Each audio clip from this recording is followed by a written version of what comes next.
taking stuff again. That's not okay.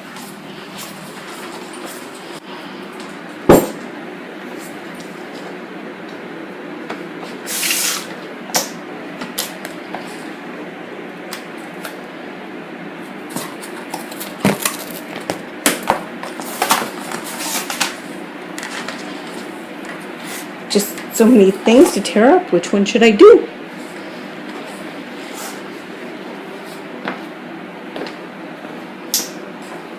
Hey guys.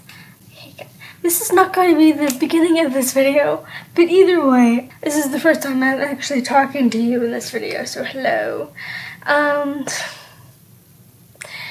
Few updates this week. This video for this week is not going to be very long, and I'm going to make sure that I don't talk for like 30 minutes straight, because I've done that.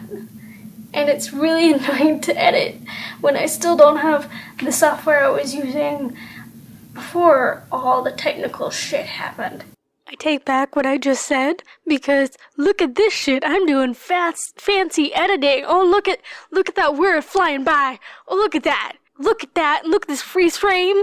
Look at it. Look at me picking my nose. I'm not really picking my nose, I know. I'm just rubbing it. I'm rubbing my nose vigorously, because for some reason when I was filming this video, my nose was really itchy, and I don't know why. So, we got the software back, and it's gonna be beautiful, and it's awesome, and I'm so happy. Okay, bye. Anyway, onward to the dog. For those of you that have been watching, you probably have noticed that my hands and my arm are bandaged. There's a reason for that. 5 days ago, I don't remember how long. It hasn't been a week, I think. Or it has. I don't know. It's been less than a week. One night, we've been muzzling him in the kennel at night. So he sleeps with a muzzle on. Just so you know, it's not one of those weird, like, really tight, like, invasive muzzles. It's loose enough where he can open his mouth slightly and he can stick his tongue out and everything. Like, it's not a super tight, like, horrible, like, we're abusing our dog. No, it's actually, it's a muzzle, so he doesn't open his mouth. Like, he can bark in it, he can whine in it, he can stick his tongue out. It's not very bad.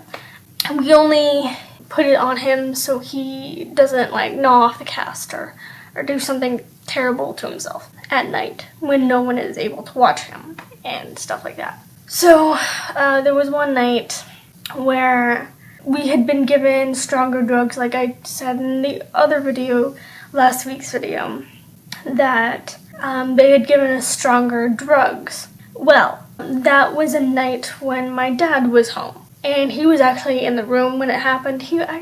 Technically he wasn't in the room, but he was like in the other room, but he was on the phone, so he was focused on his phone call with my sister. They talk way too much. My dad was on the phone talking blah blah blah, and I had given the strong medication to him like an hour earlier. So it's been an hour. So like you would think that the drug had activated already and was making him sleepy. Turned out he wasn't sleepy enough. So pretty much I went to muzzle him and put him in the kennel. I successfully was able to put him in the kennel. I had left him in the kennel for at least 30 minutes before I tried to muzzle him. So he was in the kennel already. And again, it's been an hour since I've given him the strong drugs. He was whining a lot before like I even went to muzzle him. Like he whines a lot when my dad's nearby and not like paying attention to him. So I go to muzzle him. Usually when he's more awake and I try to muzzle him, he tends to not be aggressive, but he resists it a lot. But this time he turned really, really aggressive. Because usually when he's more awake, I have to actually physically hold his mouth closed and then slip it on him. But this time, I don't know if I had a good enough grip or something went wrong, but like my hand slipped off him, and he got, like, I went to go grab his mouth again to try to put the muzzle back on, and then he started to bite me. And just so you know, this is not, I know this is bad in general. We should probably train our dog more. We're actually biting, like, not even hard biting. He just likes to nibble on people. That's always been a problem ever since he was a puppy. He's just a biter. And that's something we've been, like, over the, like, last year of him being alive, like, we've been trying to train him hard to not bite. But this time I know it wasn't out of, like, just playfulness. This was out of anger and, like, defense. And for those of you that, like, don't know, that when a dog is injured and they're forced to do something that they don't like, they tend to get really aggressive. And this is what happened. I ended up, I didn't end up, like, hurting him at all, but I did end up being very physical with him when he started to get aggressive with me. And he did, like, the only reason I did get as aggressive as I did is because he had got me. The only reason this stuff even happened is because he is a fucking really strong jaw power. A little too strong for me, I think, because usually he doesn't bite very hard, but, like, for this time, like, he really latched on to me. Whenever I would try to pull his mouth off me, he would go for, like, the other hand, prying him off the other arm. So whenever I would pry off, he would, like, attack the other arm just because it was there, and he, like, his mode went to, like, bite everything, like, as hard as you can. And that's what he did. At the time, when you're in a situation like that, you tend to not, like, feel the need to shout out for help.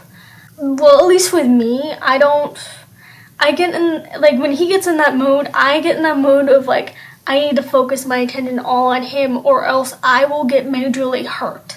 I did get majorly hurt, but it could have been worse if I didn't have my 100% attention on him. But either way, like, even though my dad was literally, like, 10 feet away, still on the phone, by the way, when all this was happening, I was dead silent because I was trying to struggle my way into, like, not only having him not bite me, but also trying to put the muzzle on, because I know the muzzle on, you can't bite me. So at this point, the muzzle getting on him was, like, more of a solution to me to get him to stop latching on to me. So he latched on to me. Like, a lot of the things, like, you would think that how bad these bites were, that I would have cried out in pain, or I felt it. When adrenaline comes in, or you're in a situation like that, you can't feel a fucking thing. Like, when I eventually, like, got the muzzle on him after, like, pulling him out of the cage and, like, literally putting all my weight on him, and then slipping it on, it was then that I saw that my arms were bloody and there was blood on him. So, and even then I didn't feel anything. So it's just one of those things that you don't feel in the moment. It's like when people say, like, yeah, I broke my arm, but I didn't feel it. It's one of those things. So I didn't feel it. To point out things, the only really bad bite marks that he did was this one and the one right here. This one I'm worried about because it's literally, like, right here.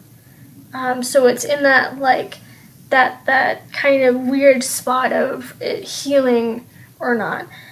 This one I know is going to heal. It's fine. It's already itching, so I know it's going to, like, heal fine. This one was probably the deepest. So I'm really glad it's healing already. This one is just annoying. I mean, it's deep, but not as deep as these two. This one's just annoying because it's in a really bad place. Just like this one, but this one is on my palm, so it's just really hard to do things, and especially if it's on my right hand, really hard to do things.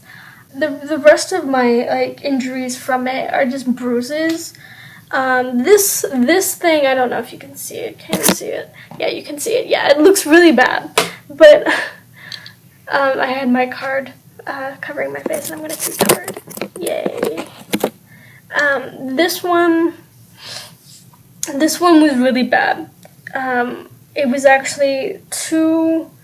You can actually tell, I think, where the bumps were. It's the weird circles in the middle that don't really have bruise marks. That's where the pressure points were, and the rest is just bruises. He probably could have put another cut on me right here, but I guess I got him out of got this part of my arm out of his mouth quick enough that he was not able to, but he bruised me pretty bad. Like, I have bruises, like light bruises on this arm. I have a bruise around this, but like the big bruise is this one.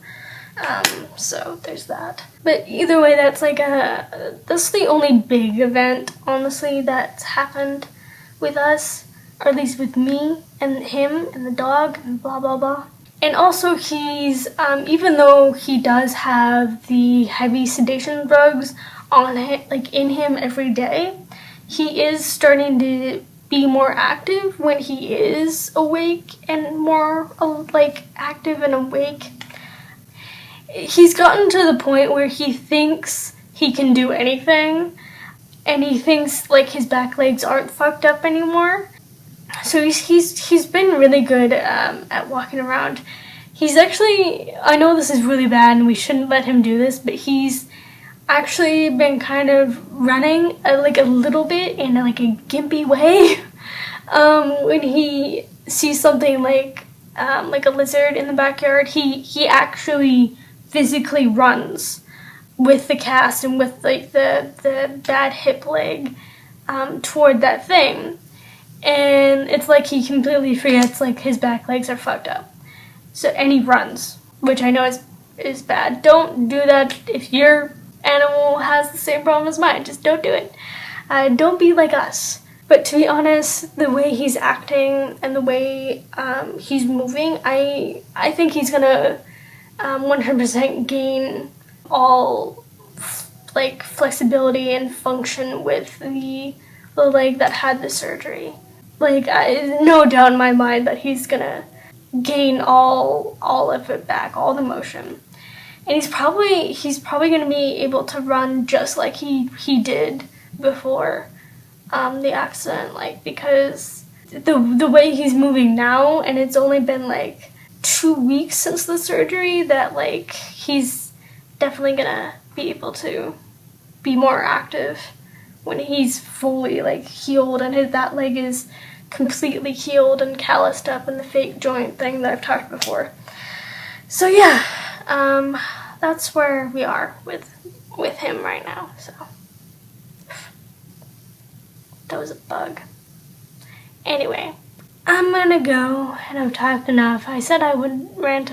I said I wouldn't talk for 20 minutes, but I did.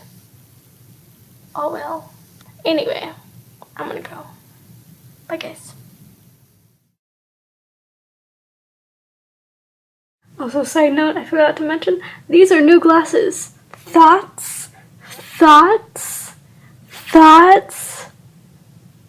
They're bigger and more dorky looking. So that.